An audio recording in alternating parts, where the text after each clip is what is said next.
Hey gang, welcome to the Intramural Softball Captains video for men's and women's intramural softball for 2013. This video today we're going to go through all the information that you need to get ready for your softball season and get ready to start playing. My name is Mike Wyden. I'm the Director of Intramural Sports. My name is Tommy Shore, the Assistant Director of Intramural Sports here at the University of Iowa. So we'll get going with the video here. This is some of our intramural sports staff, our graduate assistants, Andy Christopher and Matt McCarthy. They'll be doing a lot of scheduling and corresponding with you all as team captains as we get going with the season. And then our 7 intramural staff supervisors. You will see these folks in their fancy intramural sports polos out at the Hawkeye Softball Complex once games get going. You can ask questions of them and they'll help administer the night, and they are there to answer any questions that you may have throughout the season. IamLeagues.com, you are familiar at least somewhat with this site by now, because that's where you are to get to this quiz in this video. On this site, we have announcements for our program and for different sports. You can add players to your roster as captains. You can check your schedules once we get those posted. After registration is complete and the season starts going, you can get sport rules and information sheets not only for softball, but for any intramural sports that we have coming up the remainder of the semester. To do that, just go to the sport homepage and click on the handbooks manuals link on the left side of the page there, and you'll be able to find those rules and information sheets. And then as we get going with the season, we'll have updated standings and brackets once we get into tournament play that can be found on IamLeagues.com. Responsibilities of you as a team captain. Once you get this quiz passed and your team registered and all that good stuff, need you to make sure your teammates are eligible. We'll talk about eligibility requirements here in a second, but it is your responsibility as a team captain to make sure everybody on your roster and playing for your team is eligible. You need to make sure your teammates know the rules and regulations that we talk about in this captain's video and that are on our information forms, our rule sheets, and our IM rules and regulations. And then you will serve as a contact for the intramural sports office. If we need to move your team around or correspond with your team in any way, you will be our contact for that. Team roster, once you get your roster set, you can add players to your roster until 10 a.m. on Friday, April 19th. So that's the cutoff for all roster additions at the end of the season, which is the first day of that weekend tournament, which we'll talk about here in a minute. To be guaranteed to be on a roster for that night's game, a player must be added to the roster by 10 a.m. the morning of the game. So if you play on Monday nights, 10 a.m. Monday morning is the deadline for that person to be guaranteed to be on that roster for a night. Then once we get to the weekend tournament, it's 5 p.m. Friday for all those weekend games. Going on with team roster, make sure you check IamLeagues.com frequently to make sure your players are eligible, make sure people that are on the roster that are supposed to be. There are times when people change status with the university and either gain or lose their eligibility, so you need to make sure you're checking your roster frequently to make sure there's nobody crossed out and listed as ineligible, then trying to go and play that night. That won't be a good situation. If you need to drop somebody off your team, as long as that person has not played in a game for you or signed in, you can fill out a roster drop request form, turn it into our office outside E216 Fieldhouse, and we will get that change made for you. Same deadlines as the roster additions, 10 a.m. and 5 p.m. But you can find those forms on IamLeague.com or the Rec Services Intramural Sports website. And again, like I talked about, that roster drop box is located outside of our office at E216 Fieldhouse. Who is eligible to play in your team? University of Iowa students, faculty, and staff are eligible, as well as spouses and legally married partners on the same team as their eligible spouse that is a student, faculty, or staff member. And you may only represent one team in the men's league or one team in the women's league. Intercollegiate baseball and softball players are not allowed to participate in intramural softball, so any Iowa baseball or softball players are not eligible to be on your team. And former Division I athletes in baseball or softball must sit out 2 full semesters before regaining eligibility in our intramural sports program. So that means if they played last spring, spring of 2012, 2 full semesters would be fall 2012 and spring 2013, so they would not be eligible for this semester's intramural softball. You get your roster set up, you get to the game site to play your game. All players must present a university ID to check in for every game. each player will check in with the officials on his or her court or field, or check in with the intramural supervisor located in the concession stand window out there at the Hawkeye softball complex to get checked in. If you don't have an ID, you cannot play. There are no exceptions to this, so make sure you're reminding your teammates to bring their university IDs. If someone is trying to use somebody else's ID, if I show up to play and I'm using Mike's ID, that's not going to work well. Any person caught misusing a UID is subject to suspension from our program. That's not only softball, but everything else. These incidents will be reported also to the Dean of Students' office as a violation of the Student Code of Conduct, and we will have to set up a meeting with everyone involved to discuss the incident and see where we go from here. So make sure nobody's using a fake ID, nobody's trying to say somebody they're not, and we won't have any problems in that regard. When you're out there playing, we expect you to behave yourselves and be mature college students and adults.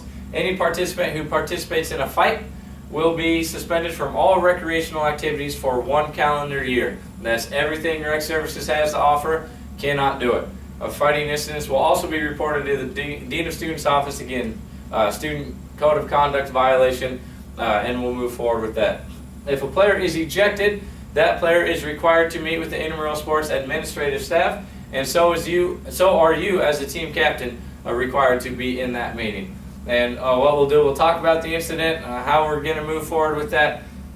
The ejected participant will be ineligible to participate, obviously the remainder of the game in which he or she got ejected, but also at least one additional game following the time of the meeting. So if you wait 2 weeks to have a meeting, that ejected participant is going to miss a lot of games. And the captain will also be suspended until the time of that meeting, and depending on how the meeting goes, we'll move forward from there. But make sure we're having good sportsmanship out there. That's what leads to ejections, is poor sportsmanship, but also team-wide, we will have our officials rating our softball teams on a scale of 1 to 4, 1 being the best, 4 being the worst in regards to their sportsmanship.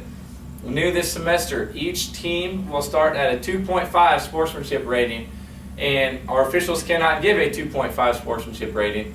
So teams either need to move up and earn a 2 or a 1, or move down and earn a 3 or 4. If a team gets a 3, that team will be contacted by the intramural sports office. If a team gets a 4, that team captain will be also contacted by the intramural sports office, but will also need to have a meeting with the intramural sports administrative staff before that team's next scheduled game.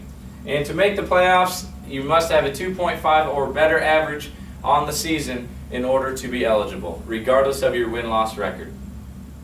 Our games are umpired by intramural officials that are trained by the intramural sports staff here at the University of Iowa. These are student staff members. These are your peers. Some may be certified in softball by the ASA. Some may not be. Please treat these officials with the respect you expect to receive from them. So, communicating with them in a positive way, in a professional way. We don't tell participants that you can't talk to our officials, but the manner in which you can talk to them needs to be professional, just like we expect our officials and umpires to communicate with the participants in a professional manner.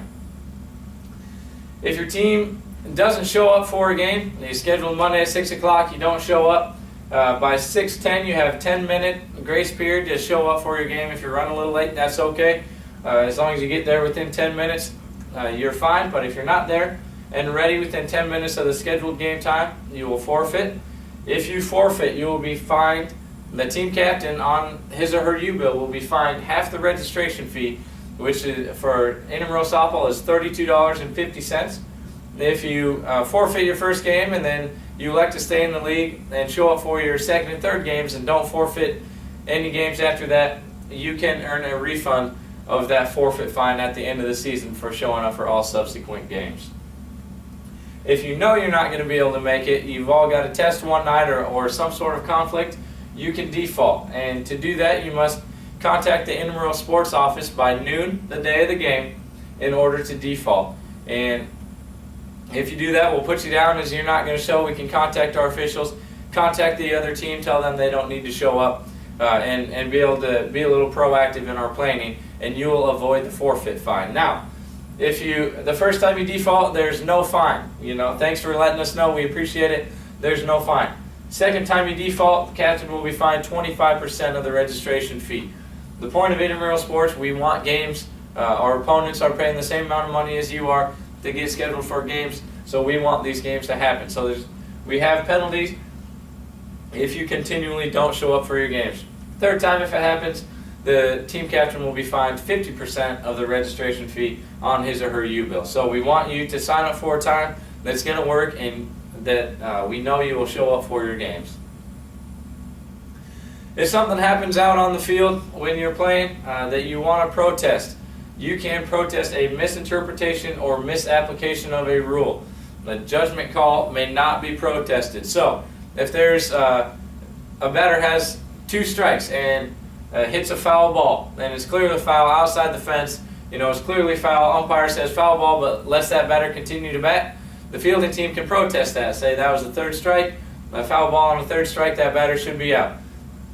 If you don't agree with an application of a rule out there, you can protest. What you must do is say that you want to protest, get the intramural supervisor over there immediately before any more play happens.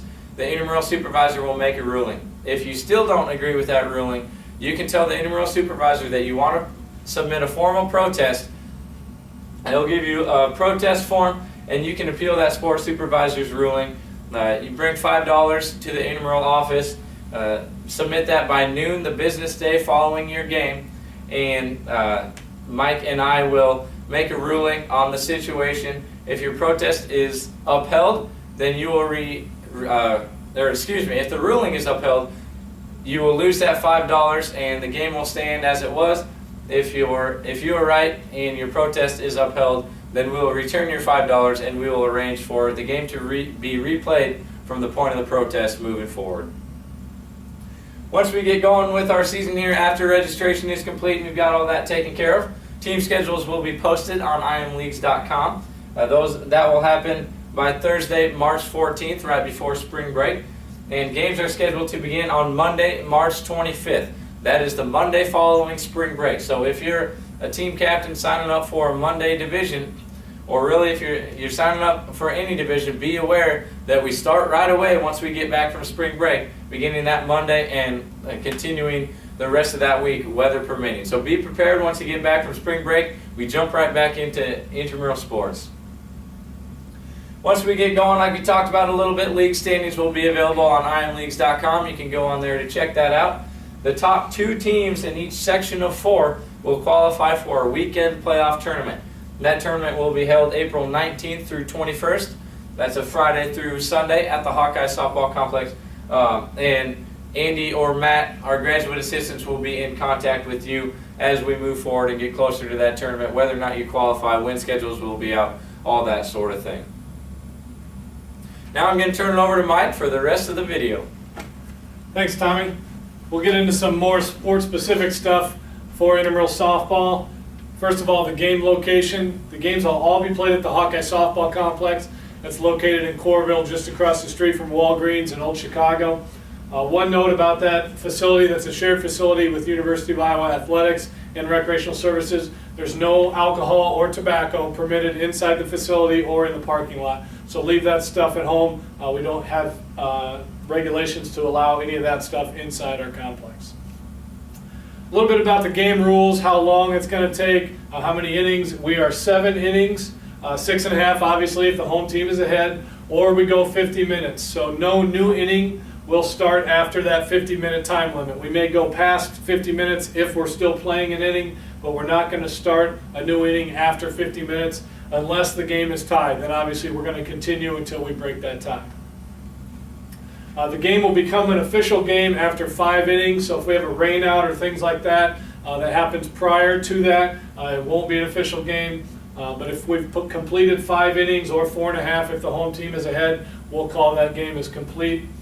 We do have some run rules in effect. We have a 15-run rule, which is in effect after 4, or we have a 10-run rule in effect after 5. So if you're ahead by that much, the game will end at that point.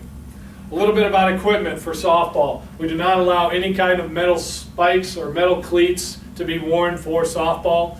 For safety reasons, we don't want you to have any kind of metal. So for those of you that played high school baseball, leave those baseball cleats at home. So anything that has metal on the cleat, whether it be just the tip or the entire cleat itself, those are illegal, and the umpires will be checking that prior to the game. We'll use 12-inch softballs for all the games that we play. Everybody that plays needs to supply their own glove and their own bats. We do have a couple of bats that we do check out, but we don't have enough to go around for everybody. So if you have your bat, go ahead and bring that with you, as long as it's an approved ASA softball bat. We don't allow baseball bats or any softball bat that's not approved by the ASA, and we will have a list of illegal bats on site. Composition of your team, you're going to need at least 8 players to start the game. 10 is the normal amount of players in the field at any one time, but if you have 8 there, we'll get the game started. Then the max that you can have in your batting lineup is 12, so if you have up to 12 on your team, you can bat that many in your lineup. If you have more than 12, then you're going to have to substitute players in and out of the lineup and out of the batting order. A couple of the ground rules for intramural softball. We're going to start with a 1-1 count. So as soon as you step in the box, we start with that 1-1 count. Then if we get to the 3rd strike and we have a foul ball, that's going to be an automatic strikeout, for just like ASA slow pitch softball. For our pitching, our legal pitches are going to have an arc minimum of 6 feet and an arc maximum of 12. And so the umpire will judge that. If it's an illegal pitch, he or she will stick their arm out to the side and say illegal pitch. And that's then up to you as a batter. If you want to swing at it, you can. But if you don't swing at it, it's automatically a ball no matter where it lands. Whether it's on the mat, the plate, or outside of that, it's always a ball if that pitch is illegal. We have a home run limit of 3 for over-the-fence home runs. And we also have the infield fly rule that will be in effect. Substitutions, we talked about if we have more than 12 and you want to use a substitution for your lineup, you can do that, but when you put somebody into your lineup, that substitute has to bat and play at least 3 defensive outs before that person can then be pulled out of that lineup. We do allow for courtesy runners to be used in the case of injury. If that's the case, if you're injured prior to your bat, you know you have a bad ankle or something, you have to announce that to the umpire and say, if I get on base, I'm going to need a injury or a substitute runner. And that will be the last out who has been recorded and that has not entered or somebody who has not entered the game yet. So that's how we'll do that. If you're injured on your at bat or while you're running to first base, then obviously you're allowed to have a courtesy runner as well. A little bit about our Buffalo Wild Wings Intramural Points Championship. For those of you that have played sports throughout this academic year, you're probably familiar with some of this, but we do award points based upon how well you do in each one of our sports, and those points add up and we accumulate those based upon your team name. So if you keep your same team name that you played in volleyball and flag football and soccer, you can accumulate points, and then at the end of the semester in May, we'll allow champions to be crowned in 5 different divisions: the men's, the women's, the co-rec, fraternity, and the sorority divisions. Those champions will receive a championship trophy, a $100 gift card for you guys to celebrate down at Buffalo Wild Wings with some wings, and then also Buffalo Wild Wings championship t-shirts. Another program I want to talk to you about is our eChug program. It's an online confidential alcohol assessment. We are partnering with Student Health Services. For any intramural team that has at least 75% of your team's roster, your final roster, complete this assessment, you're going to receive a refund of your entire entry fee for intramural softball. So encourage your teammates to take this. If you get 75 of that final roster to take it, 75% to take it, you're going to get that refund. You'll find some more details and some instructions on how to get to this. It's all online, so you don't have to fill out any paperwork or anything. It's all done at your computer. So you can find that details on our website at recserve.uiowa.edu. For those of you that may be looking for more players, so say you have 7 or 8 friends that you can you want to play softball with, but you don't have a full team, you're looking for some free agents that may not have a team that can join your team, or maybe you're a team or an individual that is looking for a team to play with. We have free agent meetings. And these meetings we can match up teams looking for players with players looking for teams. For softball, that free agent meeting will be Tuesday, March 12th at 2 p.m. in room 201 of the field house. And we'll be able to match you up there with a team or with a player that you might need to fill out your roster. For those teams that may be on the waiting list, we do have a wait list meeting for any teams that want to play softball, have paid their entry fee, but have not yet selected a division because they're all full. If that's the case, you'll come to this meeting on March 13th at 2 p.m. in 201 in the field house, and we will see what kind of other additional leagues that we can open up and allow you to pick divisions. As long as we have availability, we'll try to get the maximum amount of teams that we can in the Intramural Softball League. And then the Friday night series, new this year, we've got some events that we've been going on throughout both semesters. We have a couple more coming up this spring. Intertube water polo is coming up on March 8th, and kickball is coming up on April 19th. These are free events for you to do on a Friday night. Gives you something to do, and it doesn't cost you anything. You can come out and play intertube water polo or play kickball. Just make sure you get your team signed up on IM Leagues by the registration deadline for that. And usually throughout that night, we give out free t-shirts, and then the winning team is going to receive a championship t-shirt just like you normally would in any other sport. So to kind of wrap up, a little bit about what you need to do as a captain. After watching this video, you need to go to pass the captain's quiz. You can take it as many times as you want, but pass that quiz. Then once you've done that, get the minimum number of players, which is 8, on your team. Once you've got that minimum amount, you can pay the registration fee through PayPal on our website. Once that's been paid, you'll be able to select a day that you want to play your regular season. And all those things need to be done by our deadline of 8 a.m. on Wednesday, March 13th, which is prior to spring break. So don't think that we'll figure it out after spring break, we'll get it done later when we get back. That's not going to be the case. This all has to get done prior to spring break because, as Tommy mentioned, we do start up right away when we return from break. If you ever have any questions about intramural sports, softball in particular, or anything else, you can contact our office at 319-335-9292, or you can email us at intramural-sports@uiowa.edu. So thank you for your time and attention, and good luck to everybody this year in intramural softball.